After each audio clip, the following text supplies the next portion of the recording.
Hello everyone, welcome back to Rachel's studio. I am beyond excited to offer this tutorial to you all. I've been wanting to do a sunflower forever, and now it's going to be sunflower crazy here because you will be getting not one, but two, maybe even more if I feel like it. Sunflower paintings. I love to grow sunflowers. Parker, what do you think of your sunflower fort? I think it looks good. You like it? I'm known as the sunflower lady in my neighborhood because I grow sunflowers in my front yard, right out there in the middle of everything, bam, where everyone can see them, and people stop in their cars and take pictures, and it's just really fun. It's a really fun part of summer for me.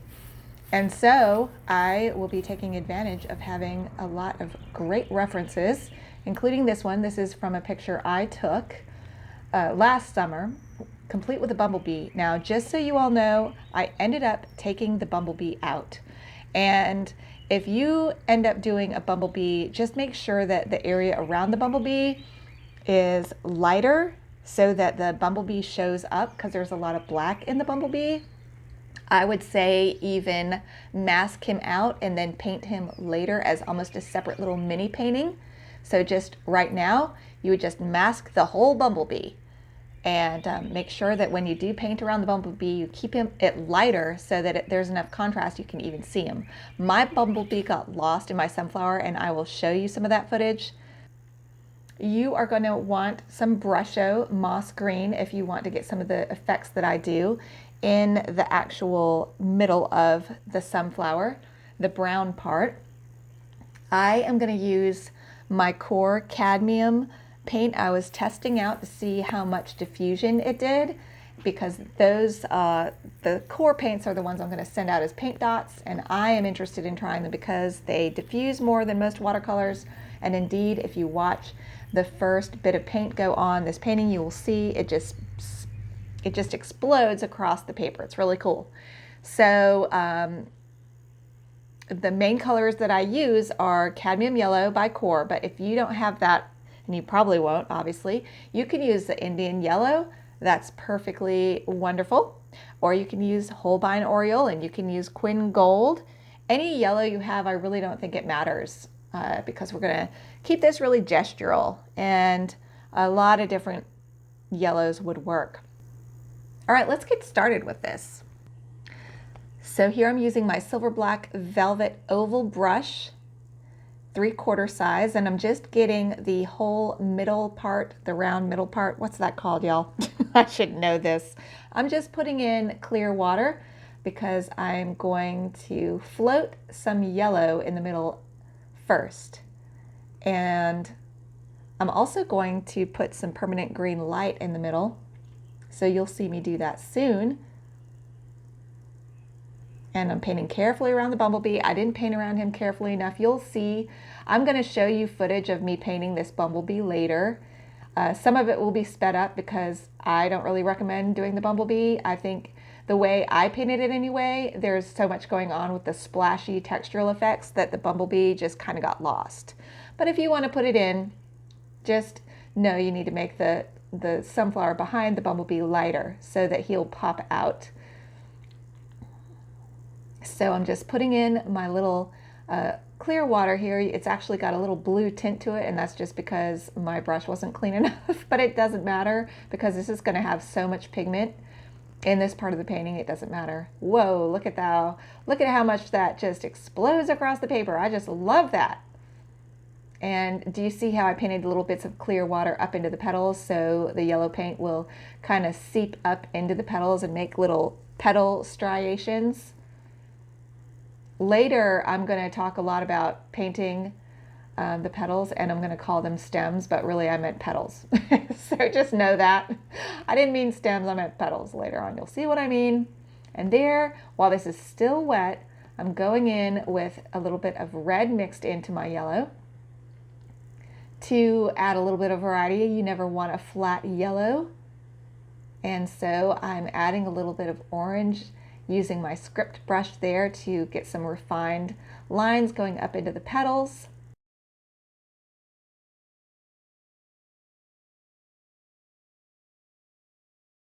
That's, of course, my M-gram Naphthol red. You can paint this with just 3 colors. I end up using quite a bit of burnt sienna later, just out of pure laziness. You can mix your own burnt sienna with equal parts red and yellow and a little bit of blue added.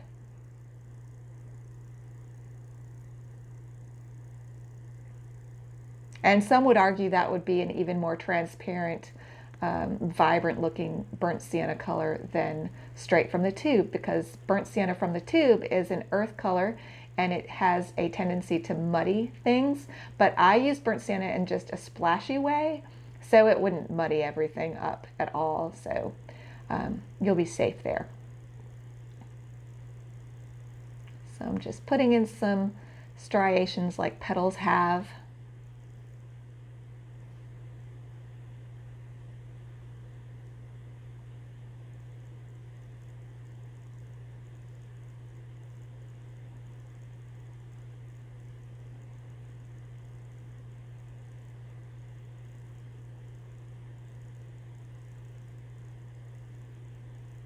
What I should have done at this point is put a bit more orange on one side of the round part there to give it more dimension, but that's okay.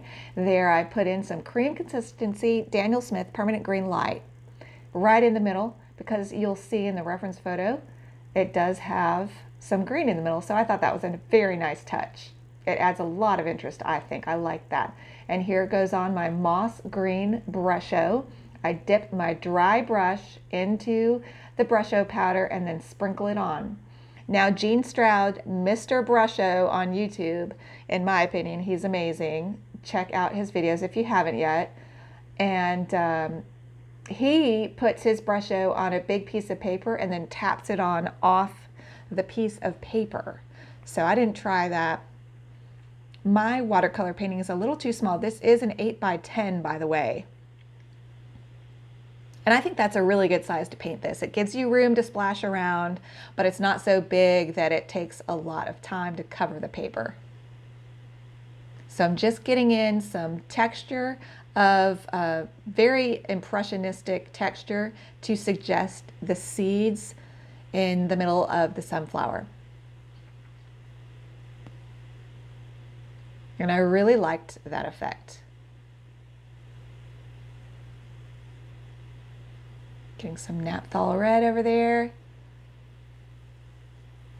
A good red-orange there. And I'm just going to drop it in here and there while this is still quite wet, glistening, not even buckling yet.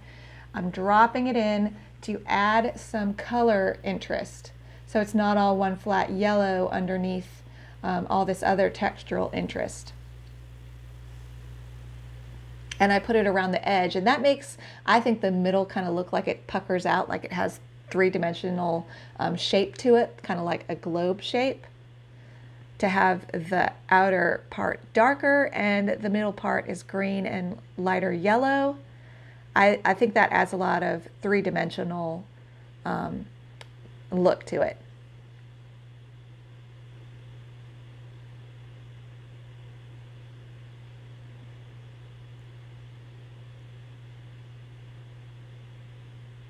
And that's my Silver Black Velvet size 8 round.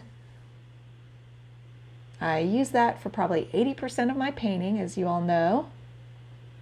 Came in the set that I have in the supply list, which you can find by going to rachelstudio.com, go to tutorials, Patreon index, and then you'll see a little thing that says supply list. You can click there, it'll take you back to Patreon where you can see my supply list. It's also in all of my descriptions on my YouTube videos too. This is pretty Master the Obvious. I'm using milk to tea consistency paint to sprinkle on. I just think it gives a sense of vitality and movement to have splashes, and I like the look. I would say 50% of people don't like splashy and 50% do. I am one of those who loves splashiness. I just think it adds so much movement to a painting. And here I'm holding my paintbrush up and down to get bigger splats with a lot of water in my brush to get big drops, because I want a variety. I want little ones and big ones. I just think that the more variety you have in shape, the better. And here I'm going in and putting even more red As it gets into the buckling stage, you can drop in watery color now, and it'll kind of cauliflower, hopefully. Now I'm using Fabriano Artistico, and I think this paper is better at cauliflowering, a lot better really, than Arches. So I think I'm gonna like that about this paper. I'm gonna kind of stop using Arches for a while. If you have Arches, definitely keep using it. You can get all these effects in a very similar way with Arches. You really can, because this is a cold press paper too, this Fabriano Artistico. It's just the subtle differences, but I really like those differences. But you can get very good results on your cold press Arches as long as the sizing's not bad. But just notice if things look blotchy and gray, it might be because your sizing is bad, and that is an issue with Arches ever since it got bought by this other company apparently. Okay, I'm pushing down on the paper to show you all that my paper is now in the buckling stage, and my point is this is a good time to go get a little tipful of water and do a little push technique where you're putting little drops of water here and there to hopefully, if you're lucky and your paint does what you want it to, it will push out and make little solar flares, almost little cauliflowers in your sunflower to really give it even more textural interest. So that's what I was trying to do there. And different paints cauliflower out more than others. So it's kind of luck of the draw. This is also a really great time to put salt. I didn't even think of that, but I just thought of it now. So if you have some kosher salt, don't put a lot. Not a tablespoon, not even a teaspoon, not even a quarter of a teaspoon. I would say an eighth of a teaspoon or less. Just a few sprinkles here and there would really give some cool textures, I think. So try that.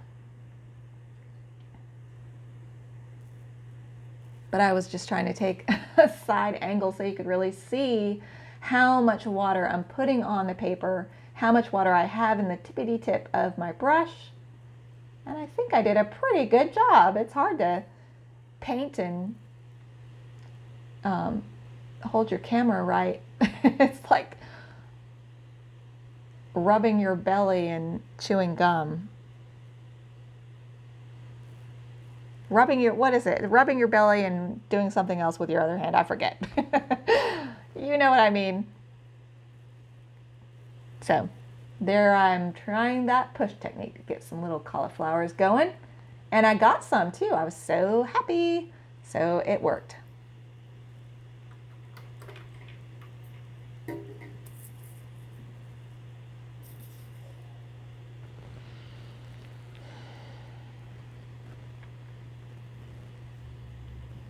Getting some Indian yellow over there.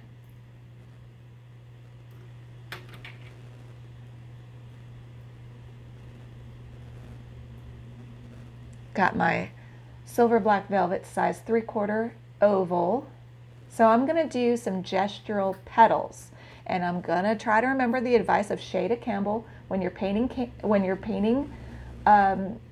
petals. You don't want to go dab, dab, dab, dab, dibbity dibby, dab, dab, dab. You want to go stroke, stroke, done, and then maybe drop in some red like I do here, but then don't fuss with it because then it'll get those weird hard edges and it won't look very gestural. This is not very gestural anyway. The next sunflower I'm going to show you guys is way better with how gestural I was, and it really flowed better, but these came out fine.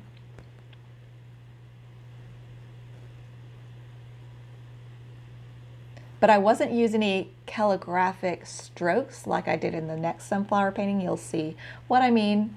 So you could do more gestural strokes and make these petals even more interesting than what I am.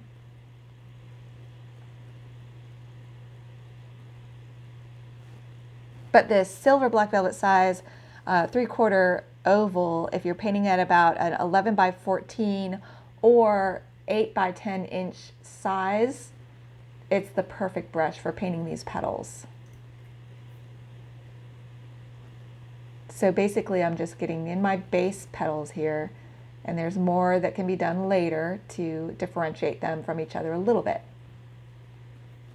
which you will see me do.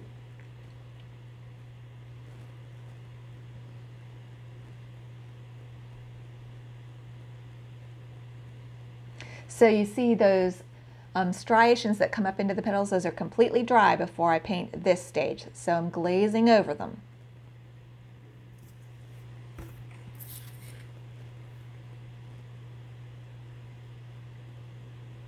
I'm painting on completely dry paper. So this is a wet on dry technique.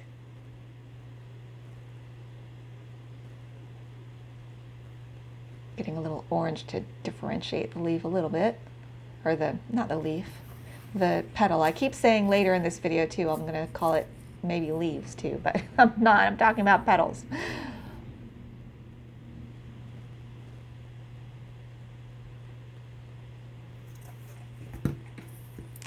Where the sunflower is going to be a little bit darker, because maybe it's at the bottom of the sunflower, you can get the petals more orange at the bottom, and that will make more sense and make it look like it's lit really pretty. I did that a little bit there. Just putting in a few more little red dots there in the middle.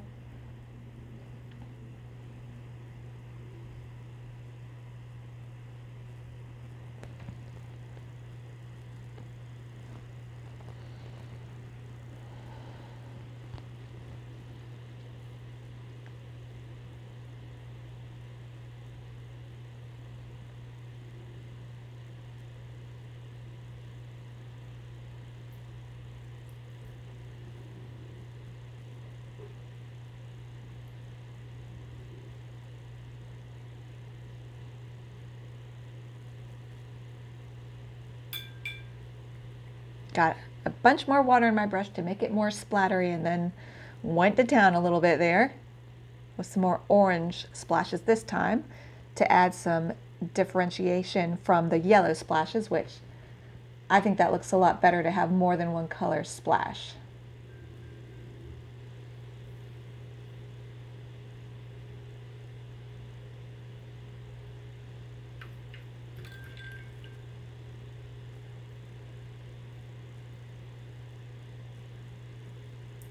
I think I was trying to lighten up the leaf here, and the paint that I use, this Indian yellow, it had already soaked into the paper and it wasn't lifting, but that's what I was trying to do. Sometimes when something's still wet, you can go in with a wrung out clean brush and lift. It just, with this paint, it just didn't really work. Because I wanted to have my petals be a little lighter in some areas and darker, medium in others. They're all kind of the same value, and I thought they needed a little bit more variety in their value than I got them. So if I painted this again, that's something I would pay more attention to. All right, I'm going to show you some of my spray bottles here. This is my Tom Lynch one. I like it, but it makes big drops. I'm not crazy about that. It's still not as good as those old dot bottles by Holbein. And I called Holbein, and they said they're dot bottles, but they're not the same. Okay, that last one was Everett's Watercolors. This is Lindy's Gang of Magical. She says hers splatter a bit. I'm just seeing a mist so far, but I need to play with these a lot more. And here I'm doing some practice sprays. I don't want to mess up my good painting that I'm already happy with, but I did want to demonstrate these in this painting because I thought they could really add some nice textural interest. This is my practice sunflower here. The brusho kind of got away from me there, if you see what I mean. So I decided I would keep it and just practice things on it before doing it on this painting.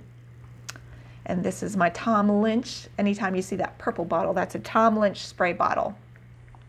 So I'm just being really delicate with it because I already think there was plenty of variety and texture. It really didn't need more spraying, but I wanted to show you all the spray bottle because it is another way to get this look. All right, so I finally have the courage to finish this sunflower because I just did this as a warm-up. So I feel good. So this has given me the courage to just finish up the stem. And the first thing I'm gonna do is erase some of these lines. I don't need this many lines. I might make this totally different anyway. So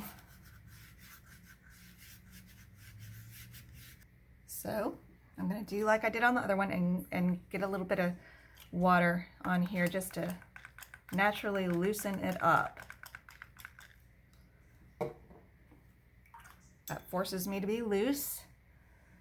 And I'm going to go in with some Indian yellow, which this is not Indian yellow. So this is a different yellow. So that'll be a nice bit of contrast, I think. I want to get some of these stems, or some of these petals that will touch the stem. I want to get them wet.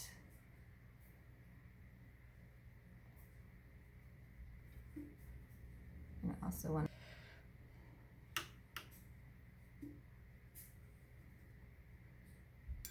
a few more petals.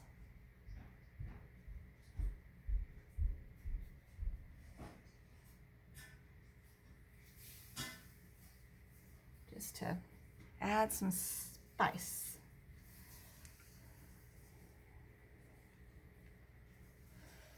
All right, so now I've got these stems down here wet. Okay, I didn't mean stems, I meant petals. And my head was so in the way. I was so excited about this sunflower, I didn't put my camera in the right angle, so sorry. I hate that I keep making the same mistake with that. So sorry, I hope you guys still love me. But it's kind of driving me nuts that I keep forgetting. So there's that. All right, see, now here we go with the more gestural. Do you see now what I mean by gestural? Sometimes I push the paintbrush down really flat on the paper and get wider brushstroke, and then sometimes I use just the tippity tip, so it's almost like ballet dance of the brush. Sometimes you use the side, sometimes you use the heel and mush the heel down on the paper, sometimes you use a feather light touch with just the tip, and you keep it moving to make the stroke and whatever you're painting really gestural.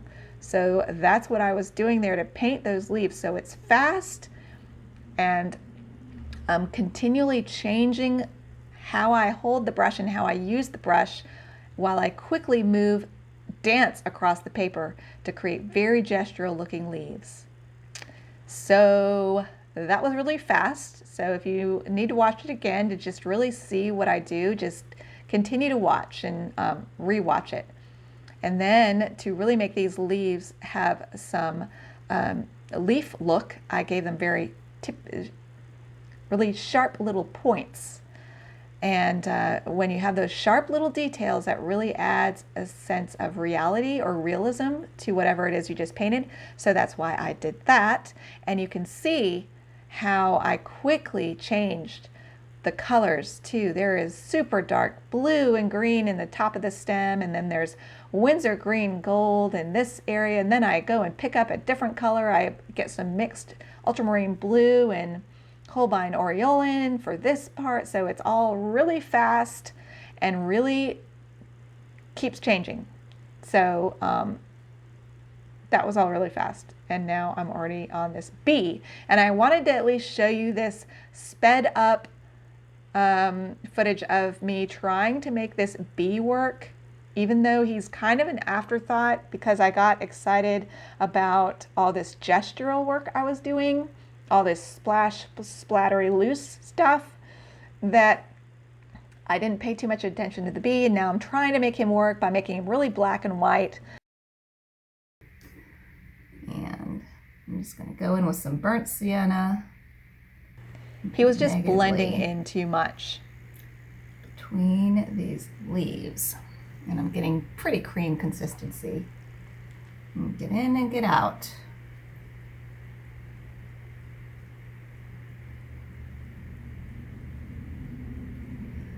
I'm gonna get the water out of the heel of my brush by dabbing the heel. I'll show you. I have too much water in the heel, so I'm getting a little bit more puddle than I'd like. So now I'm just picking up paint in the tip of my brush here.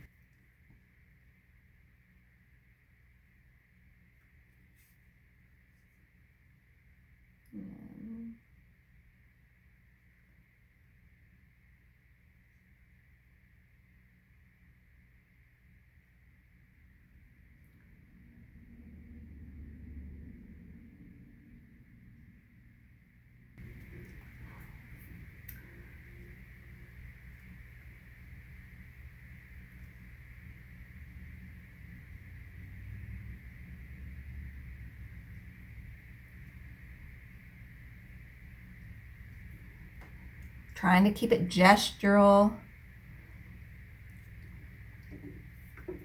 Maybe failing miserably. That's okay, but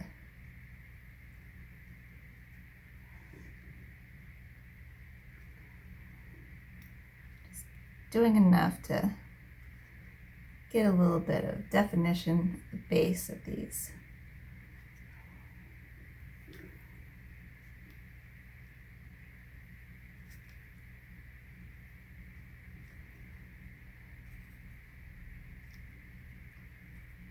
Get some thick cream consistency junk off my palette, and I'll drop a little bit here and there in these still wet areas so they're not a flat burnt sienna.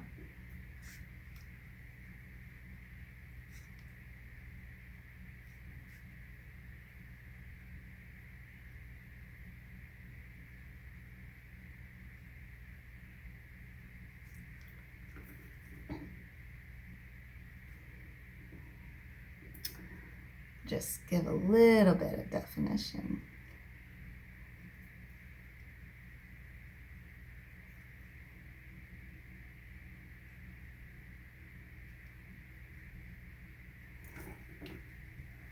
All right, I'm just giving a little definition to the leaves.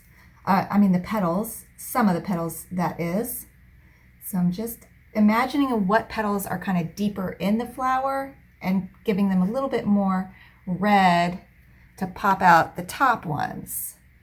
So like this one, try to use some gestural strokes, of course. And using Verity consistency Naphthol red, because Naphthol red is really strong, but it will add that pop that we need. So just painting a few of the leaves of the petals underneath, like I said, to pop out other ones, just to give it a little bit more textural interest.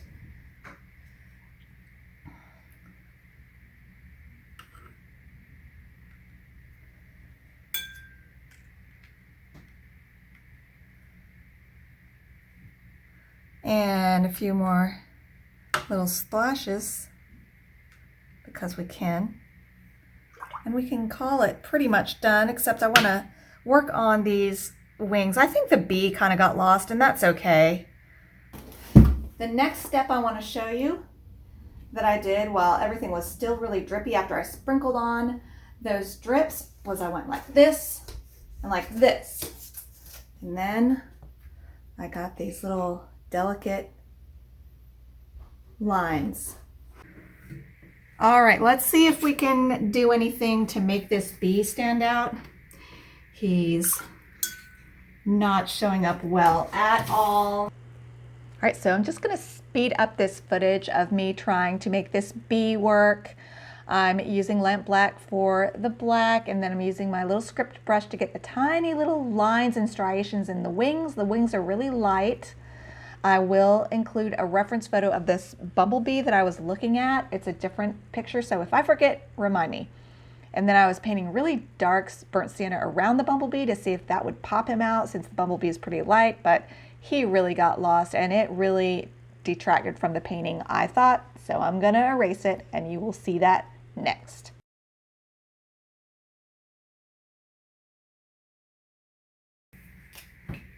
Overall, I'm really happy with a lot of the effects we got. This was a great practice piece.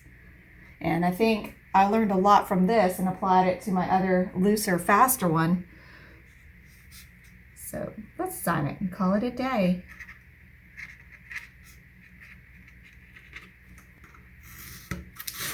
Also, I like this tape so far. I really like it.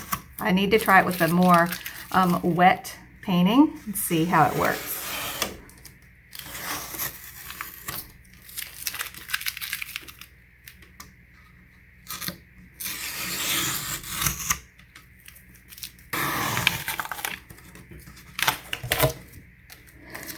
I don't really like this bee at all. I think it takes away from the painting. So let's see if we can scrub it out. You guys want to try erasing? I mean, I think this is a perfect opportunity. Let's try it. If you don't like how mine comes out, then you don't have to erase yours. Get rid of all this black.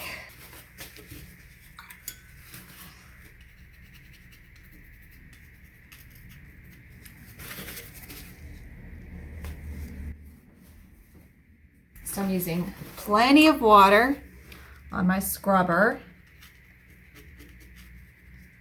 This is the Fabriano Artistico, so this is also an interesting test to see how well will this paper tape to my beloved scrubber. It looks like it's pilling up a lot more than my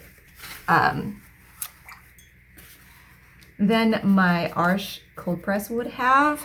So I guess you can't have it all.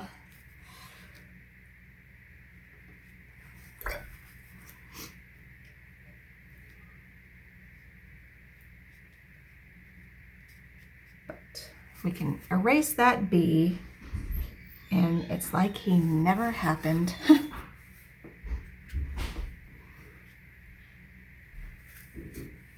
Put a little brush show in there.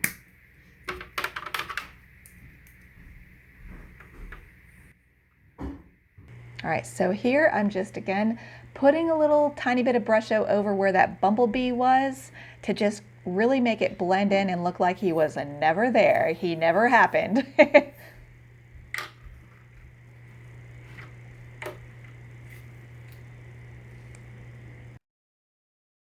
I didn't show it on camera, but after I put the brush on, I blotted at it a little bit to make it blend in more with everything, and really I think it looks fine. You would never know he was there unless you knew that he was there, if you know what I mean. So I think that was successful erasing, and I loved these little lines that I got when I flung the painting to get those little striations of lines of paint. Really love that. Really happy with this painting overall. I was so scared of doing the stem, and now it's one of my favorite parts. The Daniel Smith Ultramarine Blue is very interesting because it granulates. It's like a super granulator. It actually looks like little bits of sand, blue sand in the paint. So it adds a lot of texture. It'd be great for rocks. Really, really good for rocks. And for leaves and things, it might even be a little too granulated. What do you all think? It's very granulating, but it added a lot of interesting texture though. So I was very happy with this painting overall, and I can't wait to see what you all do with it. So share on Facebook or the community page here. And I will see you in the next tutorial, which is also going to be a really fun sunflower. All right, bye everybody.